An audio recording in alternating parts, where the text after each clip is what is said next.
comum ocorre. Tem algumas advertências na cartilha, dizendo assim: olha, não deve ao pé da letra tudo, não vai então entender que a partir do que está escrito aqui é assim em todos os casos. Mas, no geral, ela tem informações muito importantes, seja para o homem, seja para a mulher, seja para o homem agressor, seja para a mulher vítima de violência. E em todos os sentidos, o que nós precisamos, e esse tipo de evento quer contribuir, é com a mudança de mentalidade, a transformação cultural. É isso que faz a mudança social acontecer, é isso que faz as coisas mudarem radicalmente.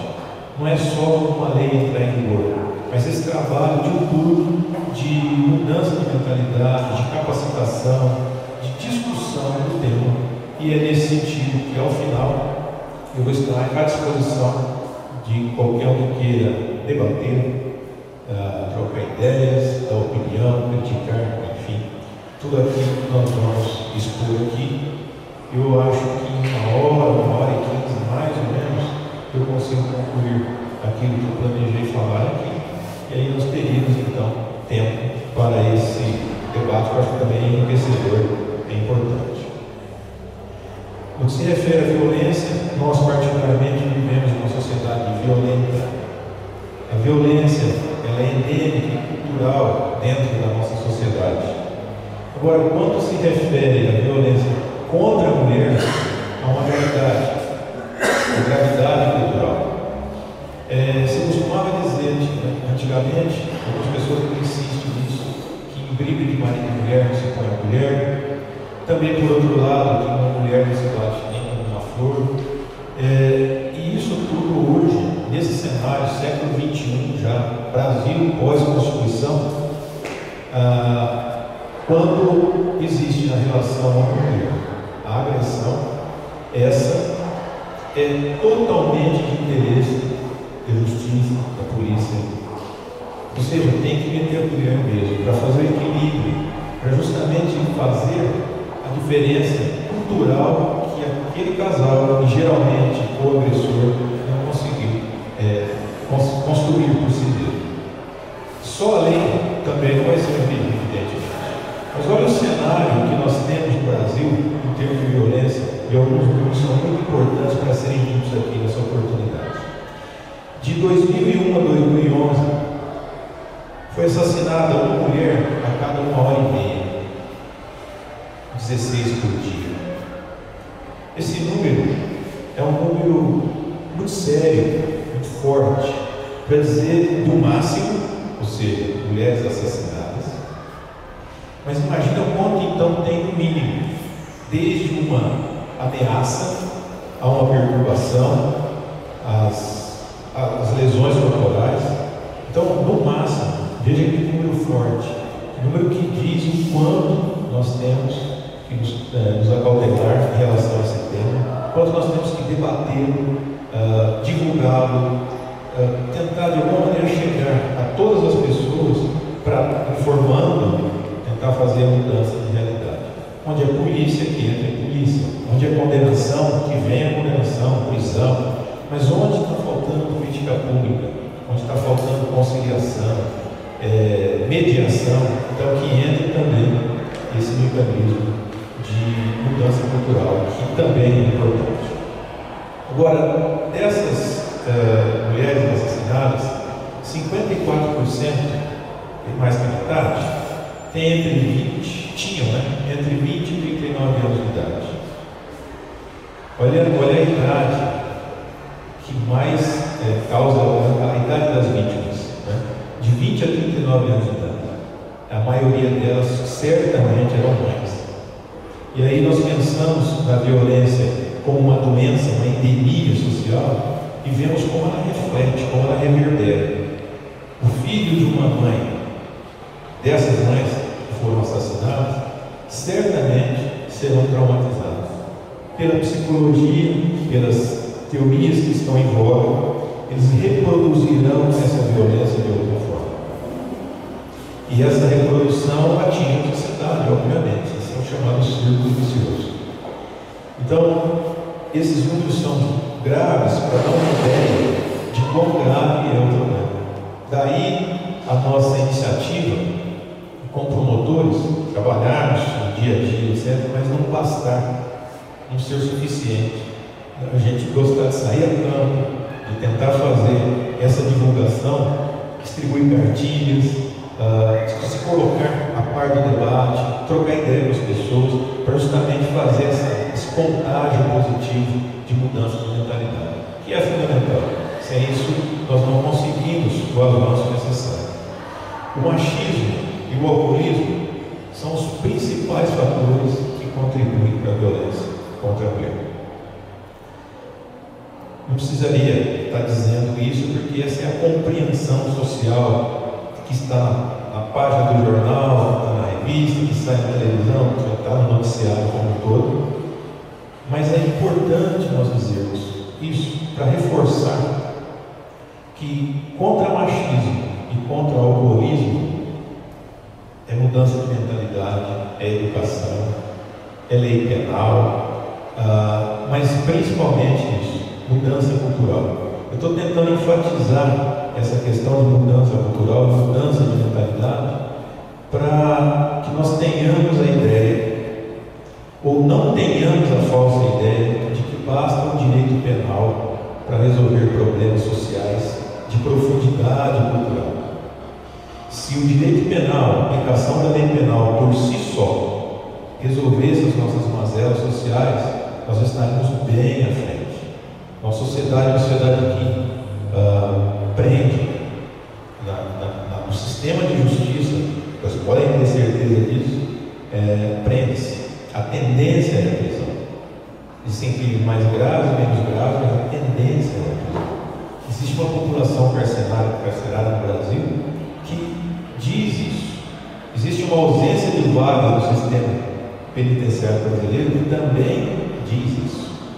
E, no entanto, nós vamos perceber que se a mentalidade da aplicação da lei penal fosse correta e coerente, nossa questão em relação às drogas não seria tão espalhada e espraiada como ela está. Isso eu estou dizendo de estudos, de pesquisas, e não apenas a minha opinião pessoal. Se prender o traficante, se colocar na cadeia, aumentar a pena, desse resultado, nós teríamos menos tráfico. Essa é a lógica. Por que então que não temos? E aí a teoria que eu tenho embasada em todas as pesquisas é isso. O direito penal tem limitações contra a prevenção do crime. Ele tem um efeito importante para a estagnação do crime. Ele é efeito repressivo. Mas isso não basta.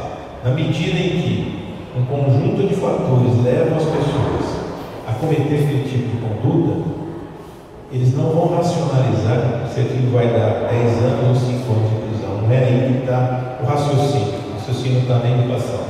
Enquanto houver a expectativa de lucro em qualquer atividade, as pessoas não vão pensar no efeito colateral. Estou dizendo isso na prática e no dia a dia. Então, nós rodamos e voltamos aqui. Tem que mexer com a mentalidade.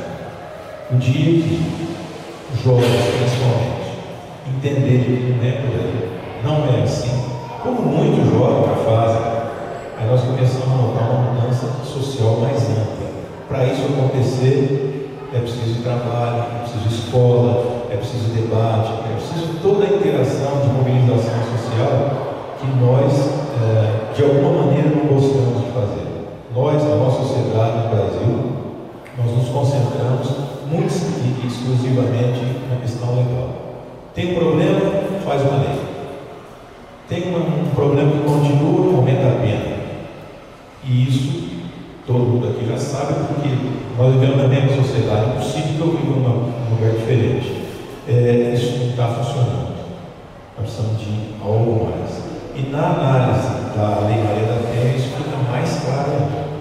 Porque olha só, em números de Franca, uma mulher é vítima de violência a cada 6 horas. Violência em geral. Para Franca, eu acho exagerado, mas é isso. Isso porque são os boletins de ocorrência registrados. Brasil é maior na medida em que muitas mulheres não procuram, não registram ocorrência. Mas se fosse só por esse número de registro de ocorrência, nós estaríamos diante de uma epidemia, de um problema seríssimo. Mas, estamos falando de números atuais, tá? E a Lei Maria da Penha está em vigor desde 2006. E desde 2006, ela é aplicada sim. Muitas mulheres procuram. É claro que numa situação de desespero, a lei entrou em vigor e realmente é aplicada. Eu posso dar esse testemunho aqui de que não é raro haver prisões. E veja, foram 162 homens presos em flagrante por violência desde janeiro do ano passado. Só no primeiro trimestre deste ano de 2013 foram 18 homens agressores presos em flagrante. Isso quer dizer o seguinte: ao estar acontecendo a violência contra a mulher, ou logo após ela ter acontecido, a polícia chegou, prendeu, levou para a delegacia, foi feito o flagrante e esse agente foi para trás das grades. Esse número não é pequeno, pode não ser o número desejado, mas veja, em tudo aquilo que aconteceu, em todos aqueles fatos que cabem em prisão em flagrante, a polícia chegou e atuou e agiu. Então é um número que revela que o problema de violência contra a mulher é grave também para mim. E aí nós estamos dizendo mais uma vez que se existe um problema, é possível que não haja solução. Claro que há, tem que haver. Nós aqui, e nós todos que estamos aqui, nós temos alguma coisa em comum, que é essa, de não conformar com a situação, está em busca de solução, está em busca de alternativas para compor essa situação. E uma das alternativas, eu acredito que todas vão passar pela Lei Maria da Penha, mas uma alternativa, eu vou me deter e vou começar falando dela, vai defender os direitos básicos que a lei traz. Ela assegura proteção, e assegura nas letras da lei, mas assegura com termos claros, de uma maneira muito incisiva. Proteção integral, mulher. Eu digo integral porque essa proteção é contra a violência física, sexual, psicológica, patrimonial e moral. Ela atinge todas as vertentes. Tanto é violência doméstica contra a mulher, uma ameaça, quanto evidentemente a forçar a praticar sexo, ou forçar a sair com a roupa tal, ou não deixar sair por conta de não quero que saia, ciúme. Enfim, é toda uma gama de condutas que alguns homens, pelo machismo, fazem e que não podem fazer nos termos e na expressão dessa lei. Quando as mulheres vão aprendendo que isso é legal, são direitos assegurados, elas vão então reivindicando. Isso vai, em tendência, aumentando essa turbulência, às vezes dentro de quatro paredes, do homem querendo forçar a situação e a mulher, dona do direito, querendo então lutar por sua independência, por sua individualidade e pelo exercício dos seus direitos. Mas a lei não deixa dúvida da clareza desse alcance, dessa proteção. A mulher pode procurar a delegacia de polícia, ela pode discar no 180, ela pode online fazer qualquer reclamação. Então são várias vias colocadas à disposição para que ela então comunique às autoridades ou qualquer repartição em relação a essa ofensa que ela sofreu ou tem sofrido. Em termos de lei, essa questão dos direitos, é comum as pessoas chegarem na DDM, assim, reportarem o fato e a própria autoridade policial, o delegado de polícia, mandar para o fórum pedido de medida protetiva. E é uma outra garantia que existe em termos de lei. Muito interessante. E não pensem que só é letra de lei. Várias mulheres utilizam e várias decisões deferindo existem. Na medida protetiva, seja porque a mulher reportou uma ameaça, seja porque ela reportou perturbação, olha, eu terminei meu relacionamento e ele continua me procurando, não quer dar sossego, enfim, seja como for, existem medidas que a mulher pede, solicita, ela nem precisa de advogado para isso, e que chega lá na mesa do promotor, do juiz, e que é deferido. Dentro dessas medidas, podemos destacar as que são mais comuns, as mais usadas. O afastamento do lar, maridos, companheiros, enfim, são afastados do lar por conta disso. Não se deixa entrar mais em casa por força de ordem judicial. E é uma medida protetiva em função da proteção que a mulher tem direito e que é, sim, deferida judicialmente. Outra coisa, a proibição do agressor em se aproximar da ofendida ou manter contato com ela. Isso também é muito comum. Várias decisões nesse sentido, é diária até, decisões nesse sentido, em que afasta o agressor e, ainda mais, impede de entrar em contato, de manter contato, seja com mulher, seja com parentes dela, às vezes com os filhos, em relação a famílias que tenham filhos.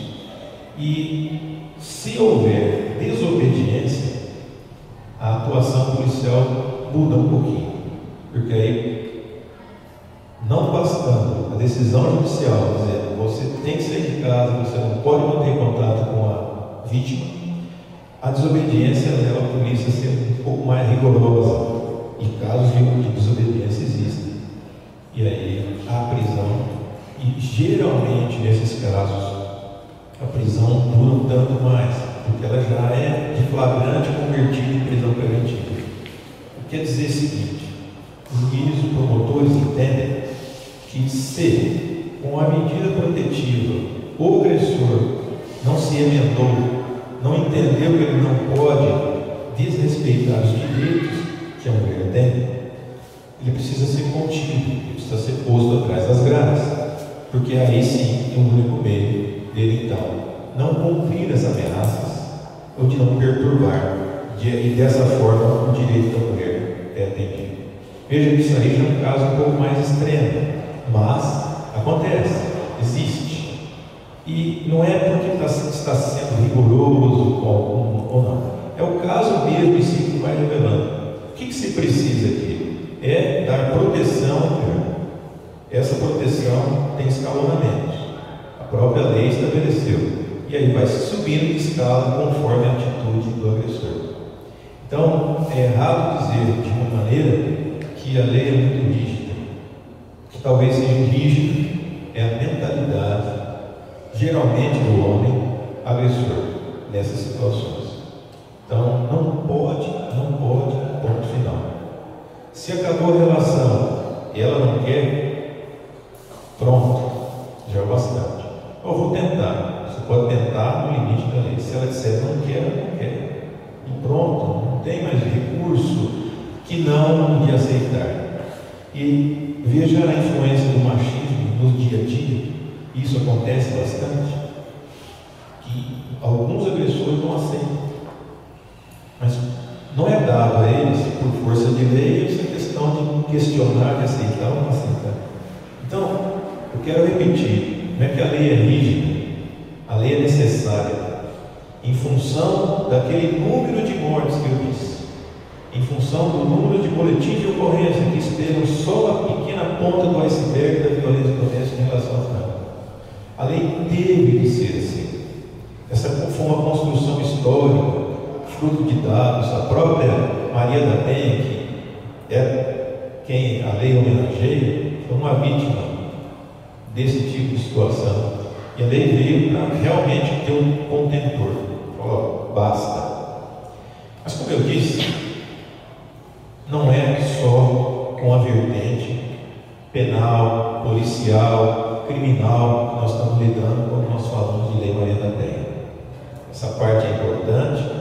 Eu não vou estar aqui para solucionar qualquer dúvida, fazer qualquer debate, mas a lei fica capenga se não for observada pelo lado da política como um todo. E é aí que então nós vemos por que só o crime, só a parte criminal, só a pena, só a prisão não resolve o problema da violência doméstica, como nós gostaríamos que resolvesse. Por quê? Porque a lei não foi aplicada devidamente e integralmente. A Lei Maria da Penha trouxe o aumento da procura, porque está segurando direitos, e trouxe o aumento da consciência de onde chega a violência em relação à mulher. Algumas mulheres descobriram isso, e outras estão vendo agora que tem a condição e a possibilidade de buscar assistência. Mas olha só, quando no artigo 8º da Lei Maria da Penha se fala em política pública para coibir violência, se fala num conjunto articulado de ações que envolvam União, Estado, município. Articulado significa interagindo. Isso é que eu digo que nós ainda não construímos. É por isso que a política fica capenga. Aí ataca-se muito um lado, esquece-se do outro, e aí não dá a liga. Ou seja, essa articulação de ações que está referida aqui no artigo 8º. Entre outras hipóteses que estão aqui, todo mundo vai ter acesso a uma cartilha dessa, vai poder com calma consultar isso.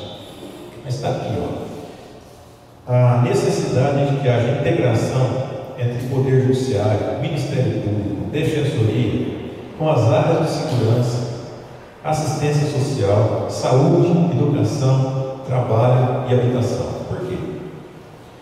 Porque algumas mulheres precisam de habitação, precisam de moradia, precisam de sair da casa para ir para um lugar mais seguro, porque elas precisam de tratamento de saúde, e quando fala saúde, não é só saúde física, tem a saúde mental, psicológica, por conseguinte.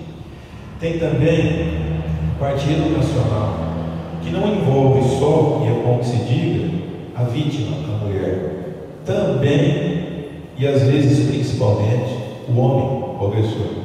Esse também precisa passar por capacitação, por cursos, inclusive por obrigação judicial.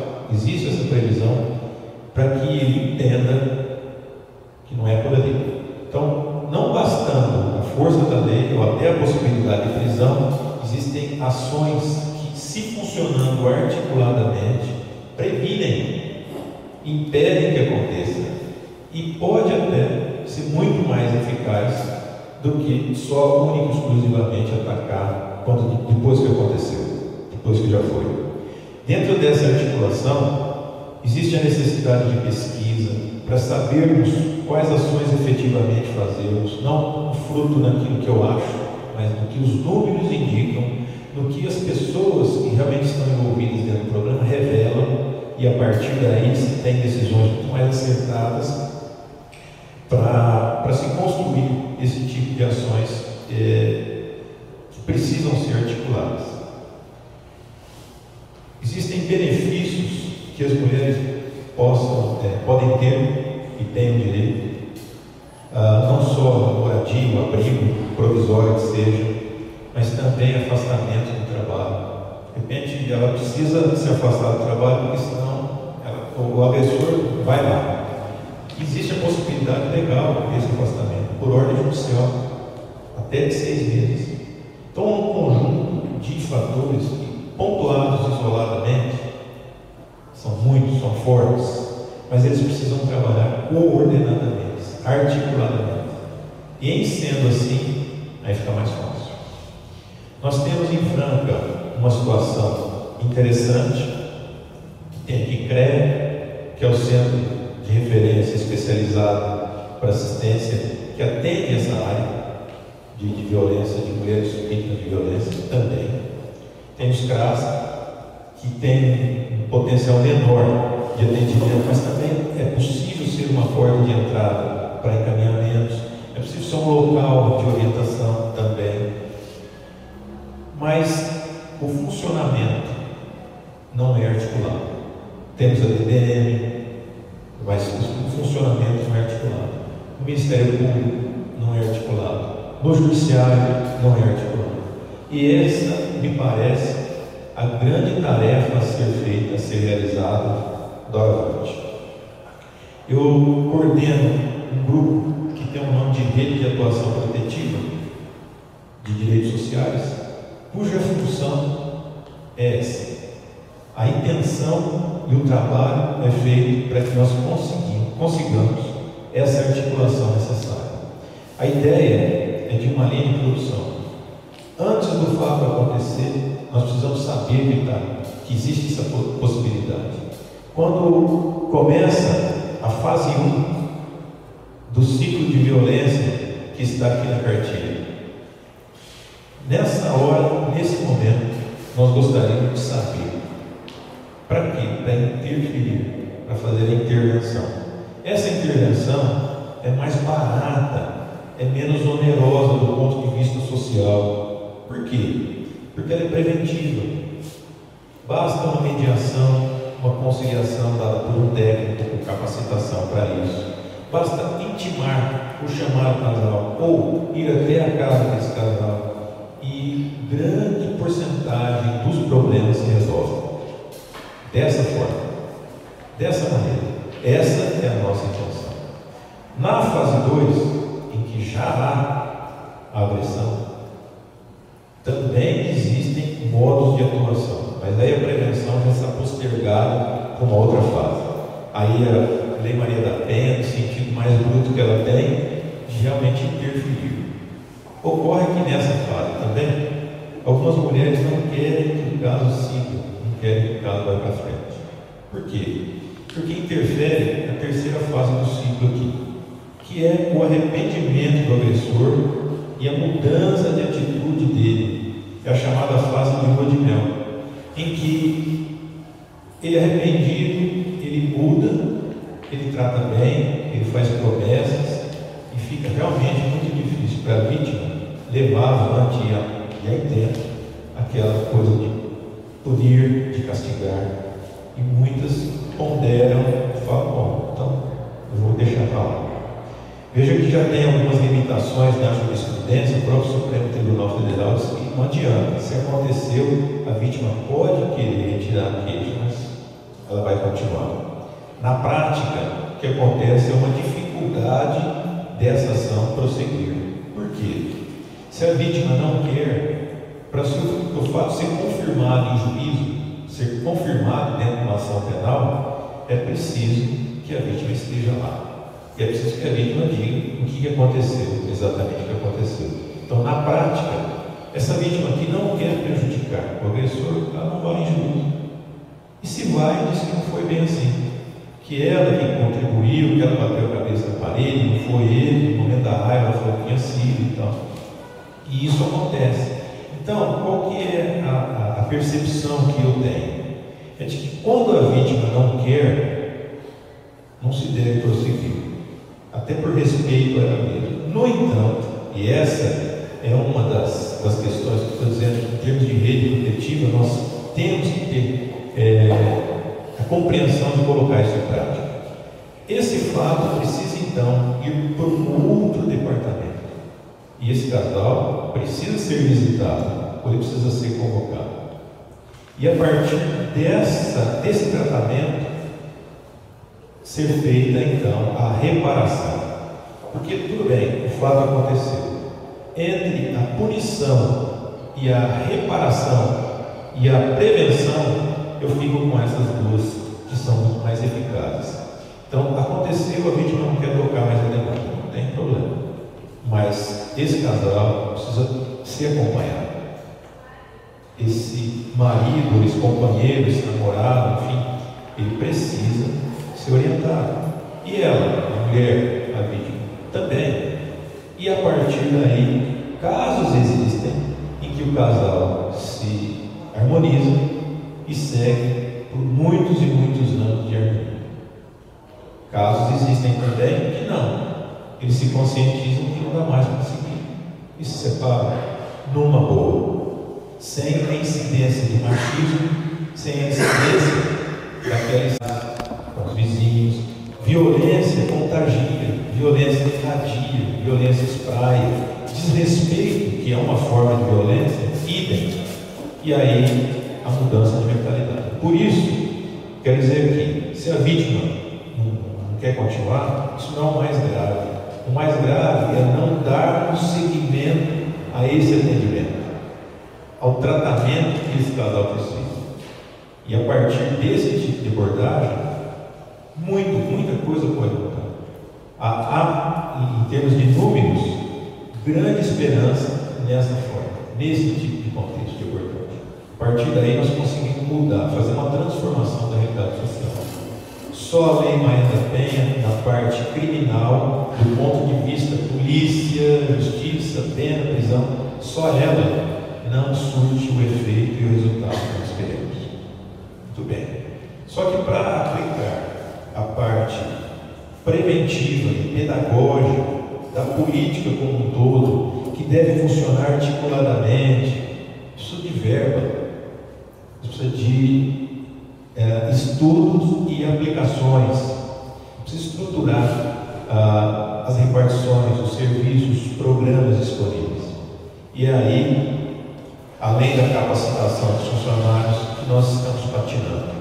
Me referi que Franca tem uma situação interessante, que nós temos funcionando vários programas que muitos outros municípios não têm. Vejam só esses números. O Brasil tem 5.500 municípios. Tem apenas 660 delegacias e núcleos especializados em defesa da mulher. Ou disparados. Franca tem no DTM. Vale dizer que a DTM, por força dos funcionários, das pessoas que lá trabalham, ela faz um trabalho muito bom. Mas a estrutura da DTM está aquém da demanda do Franca. Isso é fato. Precisa estruturar? Precisa. Precisa ter mais condição? Precisa. Isso só vem paulatinamente. Porque se fosse uma empresa privada, era fácil de medir o que precisava, de falar, compra, ajusta, contrata funcionário, tá? Você mede pelo lucro e faz a estruturação. O serviço público é bem diferente, como todo mundo sabe, demanda uma série de ingerências, uma série de lutas e batalhas, mas isso é um fato. Existe uma DDM em Franca. Veja, então 5.500 municípios, são só 660 delegações. É um disparate. Então, Franca tem uma situação. Mas eu só estou enfatizando que não basta ter, precisa ter com condições de fazer a prestação do serviço devido. Presta o serviço, presta bem, mas ainda aquém do que nós desejamos. Por isso, dá desencontro, por isso não se atende ou não se pode atender devidamente a todos e tantos casos que são assim. Mas, no geral, funciona e funciona muito bem. Não há como reclamar por conta daquilo que acontece no serviço do segmento que ele tem.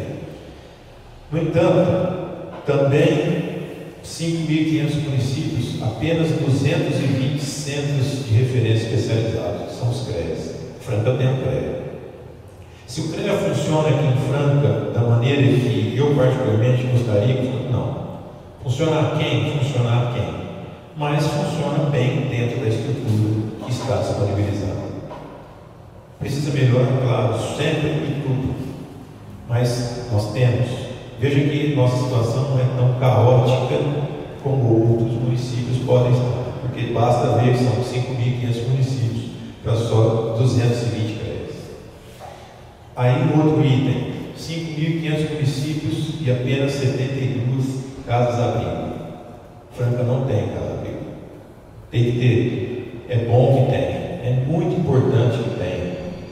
É um instrumento que, em alguns casos e para alguns casos, é fundamental.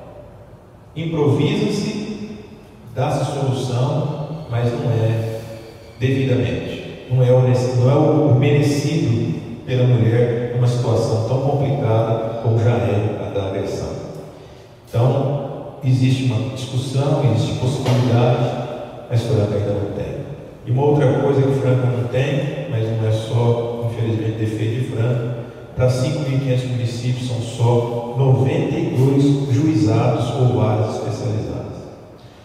Uma das medidas de política de articulação prevista na Lei Maria da Penha é a criação de varas especializadas para cuidar justamente da violência contra a mulher, da violência doméstica. É importante, é muito importante, a unificação de entendimento em vara especializada, o fluxo de serviço em vara especializada. Isso representa uma qualidade de prestação de serviço maior, melhor. Existe mais celeridade e muito mais fluxo, porque o entendimento fica unificado. Maior especialização, muito mais fácil o serviço sair, mais sério. No caso específico de Franca, as varas criminais também funcionam como varas contra a violência doméstica. Mas veja, a violência doméstica concorre aí com tráfico de drogas, roubos, furtos, estelionatos e um rol imenso de crimes que acontecem, uma profusão imensa e realmente elevada, e daí algumas dificuldades existem. Estou dizendo aqui que algumas dificuldades existem. Os casos são atendidos? São. Existem decisões são atendidas? Sim. Existe um atraso muito significativo? Não existe. Depois vou especificar alguns motivos que levam alguns casos a se atrasarem, a serem tratados de uma forma diferente em relação a outros. Mas, no geral, também a prestação de serviço na vertente Poder Judiciário, Ministério Público, Defensoria Pública é boa. Claro, melhor estrutura, outra configuração, vara especializada, a tendência é dinamizar, é ficar ainda melhor e muito melhor. E é isso que se está ainda. Nós precisamos fazer com que, para e passo, a parte criminal seja aplicada também a parte pedagógica e a parte preventiva. Não dá para funcionar só com uma. Atualmente existe uma ênfase muito grande na repressão.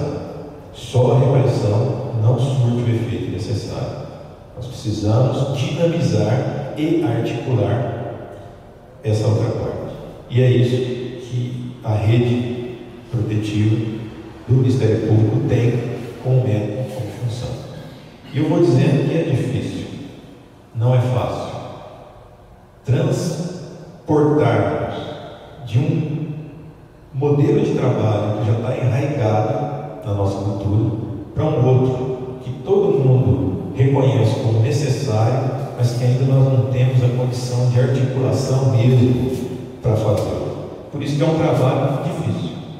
Como todo trabalho difícil é desafiador, é motivador, foi por isso que eu escolhi.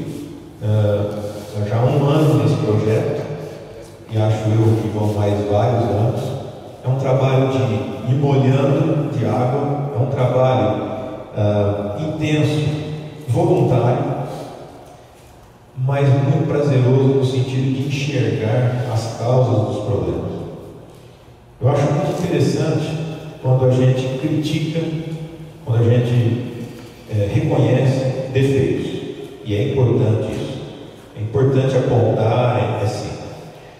Mas como promotor, como alguém que, além de promotor, pesquisa e quer ver, quer interferir na transformação da realidade social, eu acho muito mais motivante descobrir causas, investigar os porquês e aí interferir de maneira, então, fazer a lição de casa e mudar a realidade mesmo, mudar efetivamente. Então, essa conclusão, eu chego aqui e falo assim: olha, só a repressão não resolve. Acho que muitos de vocês, se não todos, vão chegar à conclusão e falar: realmente é isso. Mas os números dizem isso. As pessoas envolvidas nesse dia a dia dizem isso. Mas então o que fazer? E é isso. O que fazer demanda um outro estudo, uma outra observação, uma outra pesquisa, com outros dados, com outros números. E é nessa área que nós estamos. Então, uma das necessidades, eu disse no início aqui, é essa necessidade mesmo de mudar a mentalidade. conversar, debater, levar informação para onde a informação geralmente não chega. Quando chega, chega truncada, chega de forma com ruídos, como a gente costuma dizer, e aí não é entendido, é até de alguma maneira rechaçado. Então, a conscientização, a mudança de mentalidade, ela não vem por força de lei, estou repetindo, mas para enfatizar. Ela vem de um trabalho, ela vem de uma diretriz feita diariamente, muitas vezes debatida, no sentido de ser contrário, mas para ser convencido de que é assim. E é por isso que nós, promotores, no meu caso específico, saio a campo com esse propósito. Se as pessoas esperarem que só por força de lei penal, só por perito da delegacia o problema vai ser resolvido, ele não vai ser totalmente resolvido. Ele vai ser só um pouco resolvido, parcialmente resolvido. Vai ser resolvido como um todo, existe toda uma articulação, todo um processo. Que é isso que vai dar a diferença que a nossa sociedade quer e precisa, que é a mudança de mentalidade. E eu estendo essa conclusão da violência doméstica para as drogas também. Veja que o alcoolismo é um dos fatores, junto com o machismo, que contribui para a violência doméstica. Quando fala alcoolismo, nós podemos falar outras drogas também. No cenário de hoje, em todos os bairros, em todas as cidades, não é só o álcool, é também o álcool, porque outras drogas ilícitas também interferem nesse cenário. Mas e aí? O que fazer? Então, a prática nos mostra que a força, ela tem limitações. O que é forte mesmo, o que é muito eficaz é o jeito. E é esse o jeito que aqui eu posso ficar à vontade para dizer, que o pessoal da Pastoral da Sobriedade, Sobrelli, por exemplo, Chafique, eles sabem que com jeito vai, com jeito é melhor. Com paciência e persistência é fundamental. As pessoas que estão aqui, que trabalham com o alcoolismo, e que já às vezes até da experiência pessoal do José, por exemplo, superam e ajudam um monte de gente, sabe? Já aprenderam que é assim. Então nós só precisamos saber multiplicar essa metodologia que funcionou em todas as demais áreas que nós temos de problema social para aplicar. Então, educação é fundamental. Não adianta a gente querer achar que educação é só escola, é só ir à escola e a instrução, só a instrução. Não é. Eu costumo dizer que a educação, ela se faz durante a vida toda. Eu ainda estou me educando. Às vezes eu vou à escola para me educar, para receber instrução e aprimorar a minha educação. Às vezes eu faço um curso, mas é mais do que isso. A educação vem da interação, vem de mim para comigo mesmo a partir de uma certa idade, porque eu tenho opções, eu posso fazer ou deixar de fazer. O que me leva a fazer ou deixar de fazer? Eu acho que esse conteúdo de educação tem que fazer a diferença. Eu lembrava aqui no início, conversando, que a mentalidade ambiental no Brasil, ela mudou bastante nos últimos 20 anos. A preservação é maior, a reciclagem é maior, por força da educação. Educação essa que parte foi feita na escola, mas se espraiou, saiu de outros cenários, de vários outros locais, e se espalhou por aí fora. Quem vai no polo esportivo sabe que os tucanos estão por lá. Quem vai para a zona rural sabe que as capivaras apareceram, as araras, coisas que não existiam. Isso se deve a essa mudança de mentalidade como um todo.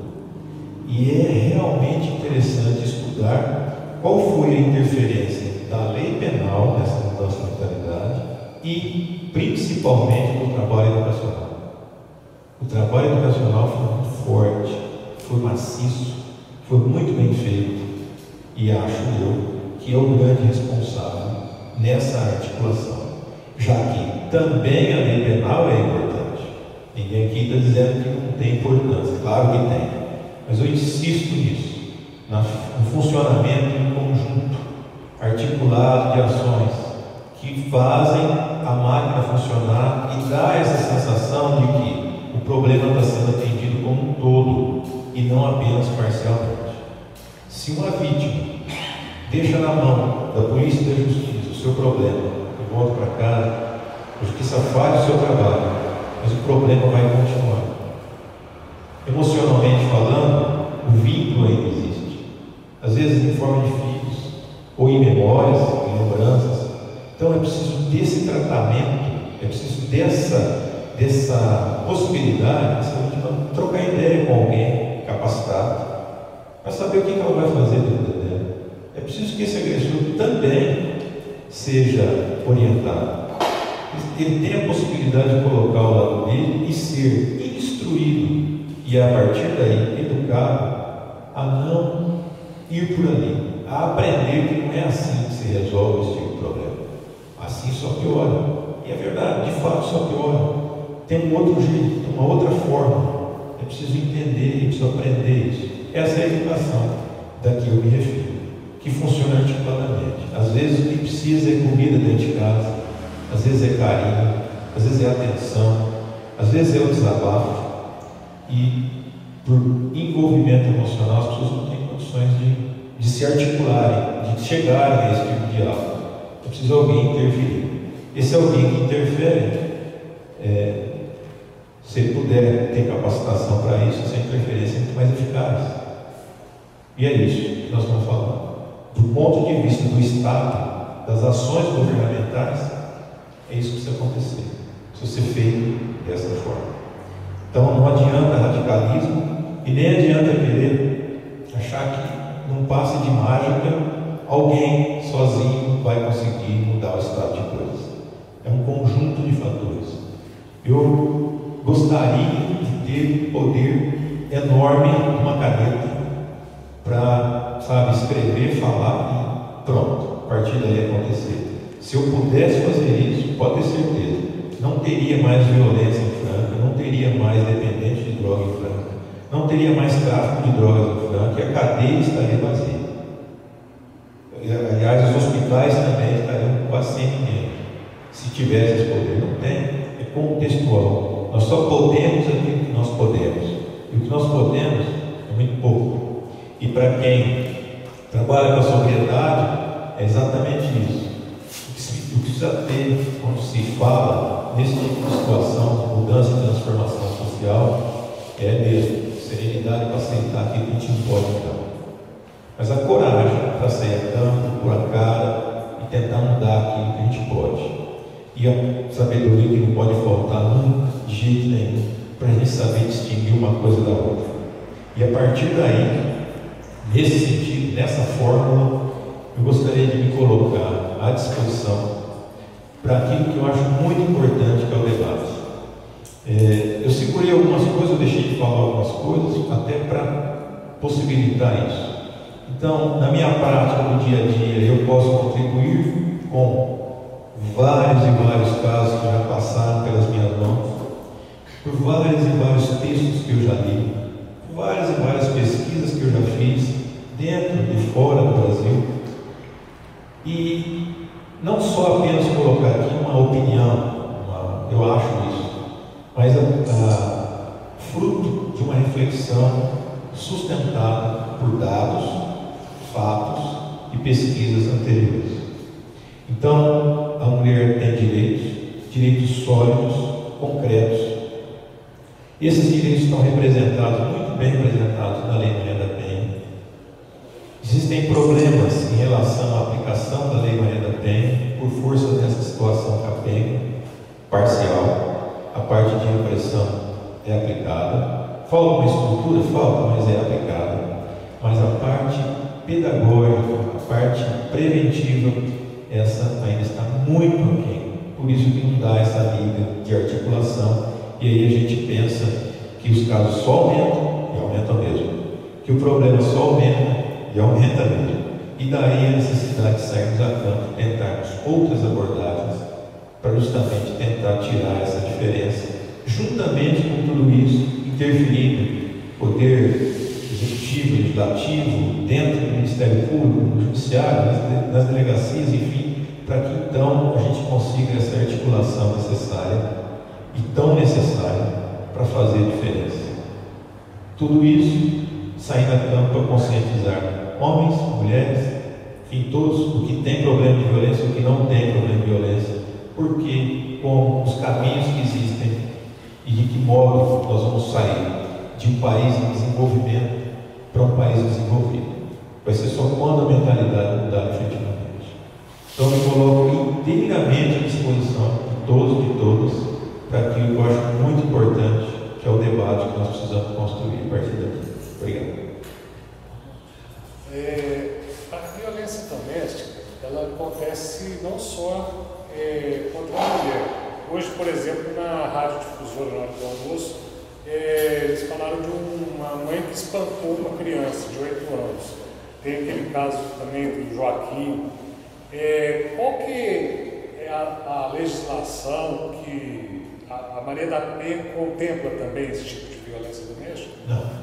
A Lei Maria da Penha contempla a violência doméstica e familiar contra a mulher. Essa mulher pode ser criança. O agressor pode ser agressora, mas a vítima, obrigatoriamente, é a mulher, nessa condição familiar ou afetiva. Então, existe violência? Existe contra o homem também. Aí é a lei comum. Então, existe lei específica para cuidar dos outros casos. Mas quando nós estamos falando aqui no tema de violência contra a mulher, é familiar, afetiva, e a vítima só pode ser mulher mesmo. É bem específica nesse sentido. E por que isso aconteceu? Eu vou reiterar aqueles números. Quer dizer, uma mulher sendo assassinada a cada 1h30, essas vítimas, né, 54% dela entre 20 anos e 39 anos de idade. No caso de Franca, está uma agressão, um boletim de ocorrência, pelo menos, a cada 6 horas. Isso tudo mostra, com uma lente, que essa situação é calamitosa. Daí a necessidade de uma legislação específica. Eu lembro com isso que nós temos uma legislação específica que entrou em vigor em 1990, 89, 90, que é o Estatuto da Criança e do Adolescente. Na época, o debate era fazer um Estatuto da Criança e do Adolescente, reconhecer direitos, é isso mesmo. E algumas pessoas criticavam, vai conceder direito? Vai conceder direito. E eu dizia naquela época, falava, nós temos que estar, por um lado, muito tristes, de que ainda nós precisamos desse tipo de instrumento para assegurar direito. Nós estamos numa sociedade que, se as crianças e adolescentes fossem assegurar seus direitos básicos, não são. Então nós precisamos da lei, e a lei nos joga na nossa cara o quanto nós estamos atrasados nesse sentido. Nesse caso específico da violência contra a mulher, é mais uma vez isso. A Lei Maria da Penha joga na minha cara quase todos os dias que nós, como sociedade, nós estamos atrasados. Nós ainda precisamos de uma lei dessa. Eu espero que no futuro não precise. Vai cair em desuso. Por quê? Porque não haja violência contra a mulher no ambiente familiar, seja por parente, seja por alguém afetivamente ligado a ela. Mas é que existe. Então, é um texto que é comemorado por um aspecto, mas por outro é um indicativo, um sinal de que nós estamos atrasados ainda. Como um país que almeja algo maior, um país grande no sentido de tamanho, ainda nós estamos nesse estágio. Só corroborando a frase que você falou, certa vez li, na época já era futuro, sobre a história do passado, que era certo que a gente está. E esses dois personagens falam, nossa, olha como que funcionava antigamente. Antes eles tinham que ter uma lei para garantir o direito dos idosos, nesse raciocínio, antes precisaria daquilo que a gente tem hoje para garantir esses direitos. Agora, sobre a violência contra a mulher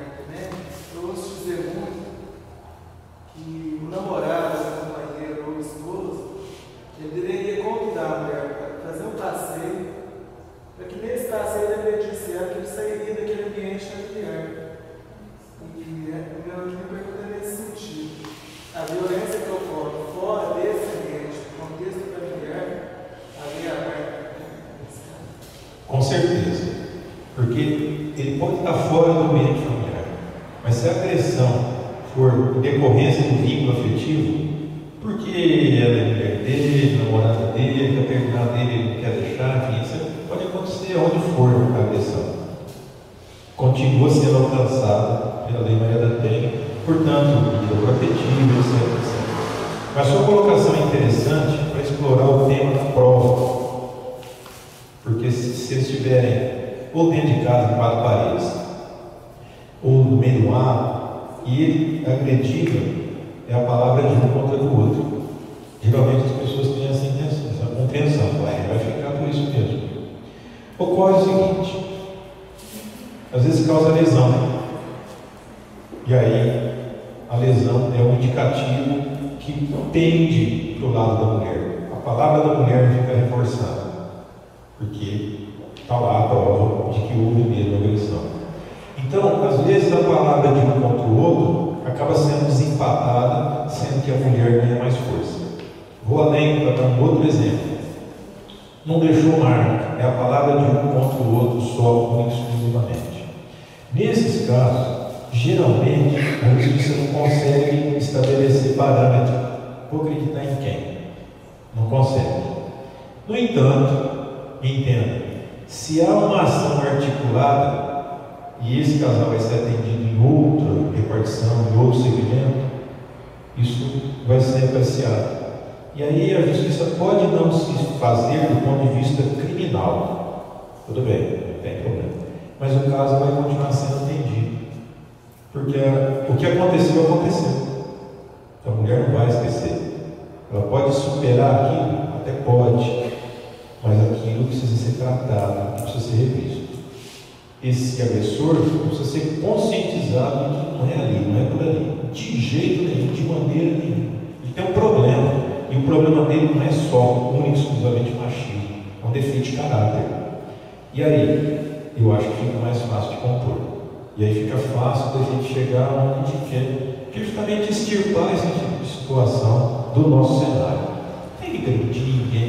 Violência nunca foi atestado de boa conduta, nunca foi mérito, honra, sinal de coragem. Pelo contrário, violência de qualquer forma, seja violência policial, seja violência doméstica, é covardia. Não tem outra palavra, tem outras, mas não precisa dizer aqui, mas de covardia. É isso, e precisa ser extirpado. Então, essa mudança de mentalidade é fundamental para a gente, então, tirar esse tipo de consideração. E dentro desse diferencial homem e mulher, olha só que coisa interessante: 95% dos crimes de Franca que dão flagrante são praticados por homens. Só 5% dos flagrantes recaem sobre mulheres. Esse número vai repetindo-se em todas as análises que nós vamos fazendo. A mulher, sem dúvida alguma, é muito mais. Nós precisaríamos descobrir o que a mulher tem para a gente, os homens, copiarmos. Porque a mulher, ela não incide na criminalidade violenta, é raridade, tem um número muito pequeno.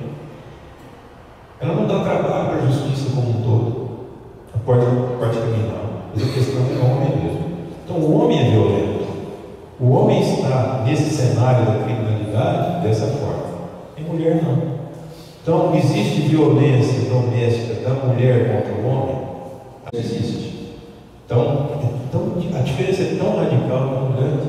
Eu costumo dizer isso. Nas análises de números, se nós um dia descobrirmos por que as mulheres são, existe. Então a diferença é tão radical, tão grande. Eu costumo dizer isso. Nas análises de números, se nós um dia descobrirmos por que as mulheres